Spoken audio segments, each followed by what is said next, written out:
یہ واقعہ 1840 کے موسم سرما کا ہے،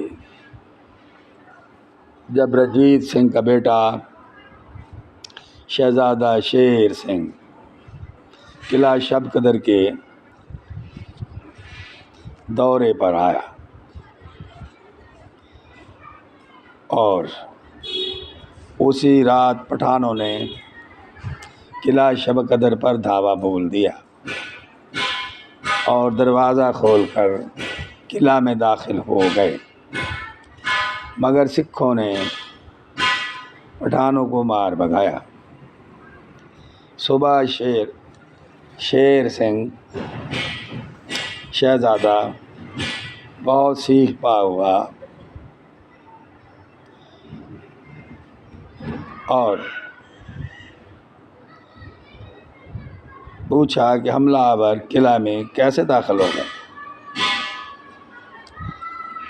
اس نے ایک تحقیقاتی کمیٹی بنائی۔ اسی دوران سکھوں کا جرنیل بھی ادھر آ نکلا، اس نے اسے بھی کمیٹی میں شامل کر لیا۔ ارکان کمیٹی نے دروازہ کو مجرم قرار دیا، چنانچہ شیر سنگھ کے حکم پر سپاہیوں نے دروازے کے دونوں پٹ اتار لیے اور 20 فٹ اونچا دروازہ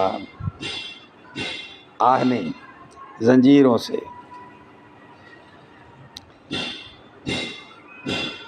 وسط قلعہ میں واقع مینار سے باندھ دیا۔ شیر سنگھ نے دروازے کو 1940 میں 100 سال قید سنائی تھی، مگر 150 سال سے زیادہ کا وقت گزر گیا، دروازہ فولادی زنجیروں سے بندھا اپنے ناکردہ جرم کی سزا بھگت رہا ہے۔ 1976 میں بھٹو صاحب جب وزیر اعظم تھے تو شب قدر آئے، لوگوں نے دروازے کو آزاد کرنے کی فرمائش کی، مگر بھٹو صاحب نے کہا کہ اسے بندھا رہنے دو۔ یہ سب دیکھ کر عبرت پکڑتے ہیں کہ یہ دروازہ سبق دیتا ہے کہ انسان کو اپنی ذمہ داری جان فشانی سے ادا کرنی چاہیے۔